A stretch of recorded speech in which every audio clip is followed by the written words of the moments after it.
Everyone, welcome to Plants and Politics. I have some pretty huge news about Jeffrey Epstein. It involves a few people, especially Steve Bannon. So here's the deal. Donald Trump's former strategist, Steve Bannon, allegedly told sex trafficker Jeffrey Epstein that he feared Epstein in 2016.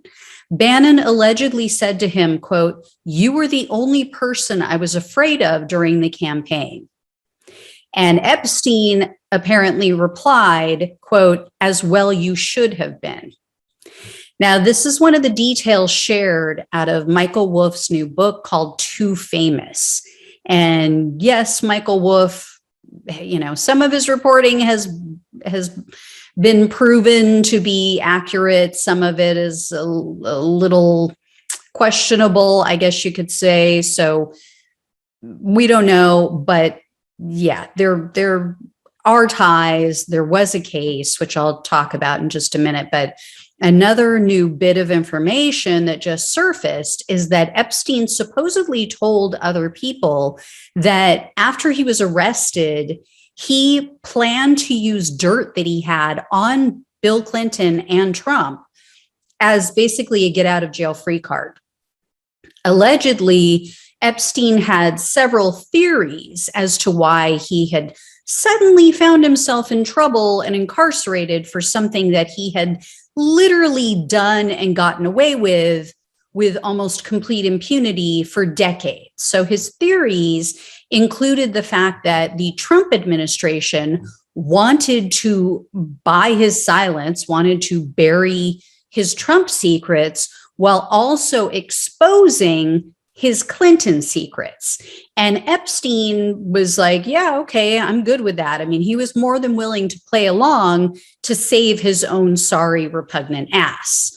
And remember, this news is now coming on the heels of the other information that I shared with you recently about how Bannon spent over 15 hours, that Steve Bannon spent over 15 hours with Epstein coaching him on how to answer questions and how to behave, like when to look at the camera, how to hold himself in interviews.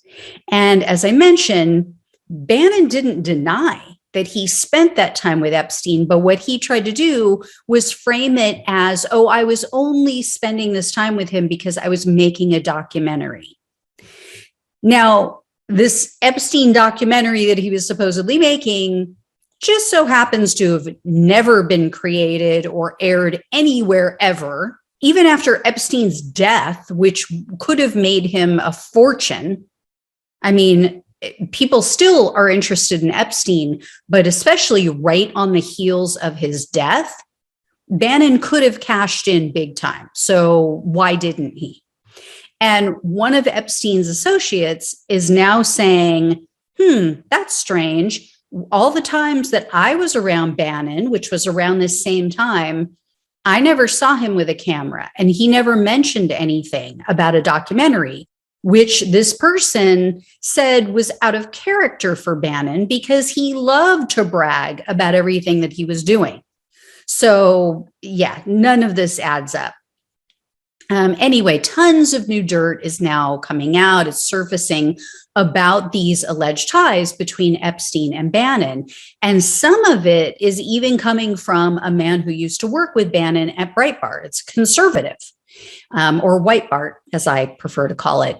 And it seems that numerous sources have placed Bannon with Epstein, including at his estate in New York, at his Paris apartment. And this is after Epstein's 2008 conviction for solicitation of a minor for prostitution.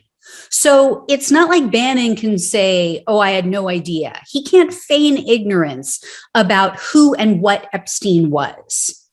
And in fact, in Wolff's book, there's details about an alleged strategy meeting to rehabilitate Epstein's image. Now, this purported meeting took place at Epstein's home in New York, and it involved the former Israeli prime minister, Ehud Barak. I'm not sure how you say his first name. Anyway, Epstein's attorney was there. And then apparently Steve Bannon attended via speakerphone.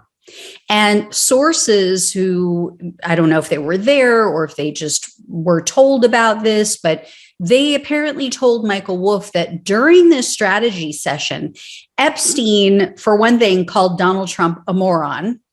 And then he told Barack that he had, quote, extremely direct knowledge that Trump was not in charge. Epstein said that Attorney General Bill Barr, or then Attorney General Bill Barr, was the one who was running the show, and he was doing it for money. He said to Barack, quote, and again, if this is a legitimate source, he said, quote, it's Donald's pattern. He lets someone else be in charge until other people realize that someone other than him is in charge. When that happens, you're no longer in charge. Which, it tracks with Donald Trump. That absolutely sounds like something he would do because he doesn't want to call the shots. He doesn't want to make decisions. He doesn't want to work. So he puts other people in charge. He pretends that he's in charge. And then when people find out, oh, you're not actually the one that's running the show, then he's embarrassed. And then, oh, that person's out. So that totally sounds like him. But Barack then, and remember, this is the former Israeli prime minister, he questioned, why would Barr do that? Why would he put himself in this position, basically? And Epstein said, quote, Barr believes he'll get a big payday out of this. If he keeps Donald in office, manages to hold the Justice Department together and help the Republican Party survive Donald, he thinks this is worth big money to him.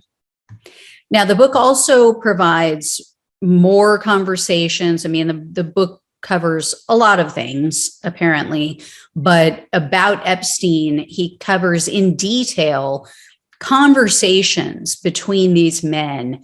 And what was truly stomach churning, what really struck me the most was the casual nature of their conversations about the violation and exploitation of children. These men bantered back and forth, somewhat joked about Epstein's behavior, about his actions.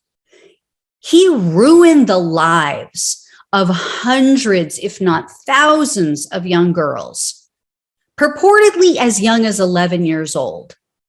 He left some of these girls and women literally battered and bruised, like they were physically violently assaulted, according to reports.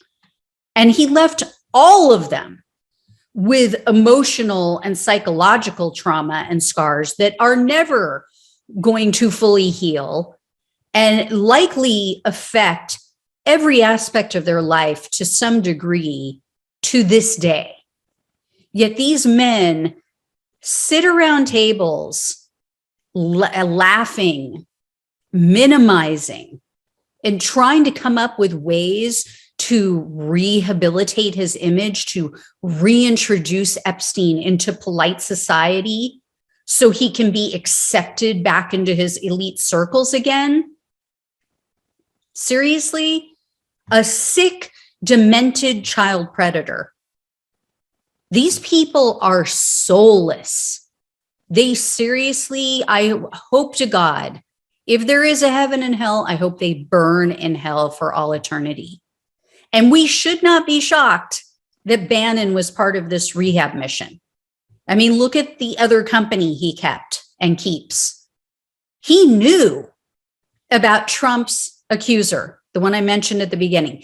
He knew that a woman said and filed a lawsuit against Epstein and Trump, saying that Trump beat and raped her at Epstein's home when she was 13. And that there may be another girl. There's a mention of another girl named Maria. Bannon knew that. Bannon knew, and he knew that she had a witness who also gave a sworn deposition to those facts. He obviously suspected that the story was real, or he wouldn't have feared Epstein as he said he did. How do you support and defend an alleged child rapist? What does that say about you? What does that say about Bannon's character? These people are irredeemable. I'm sorry, I'm not on board 100% with the death penalty because I know there are many people of color who have been wrongfully accused and convicted and killed because of the death penalty. When it comes, though, to these depraved bastards, people who gleefully violate women and children for their own sick pleasure, no, deals off. I say stick the needle in and load them up. Or better yet, use the old method. Fry the sick fucks. That's how I feel. If it were up to me, that's what would happen. Anyway, guys, as I hear more, I will let you know. I have other news to share with you about Epstein. A new lawsuit has surfaced and been filed. So I will share that with you guys tomorrow. But as always, take care. Thanks so much for watching and listening.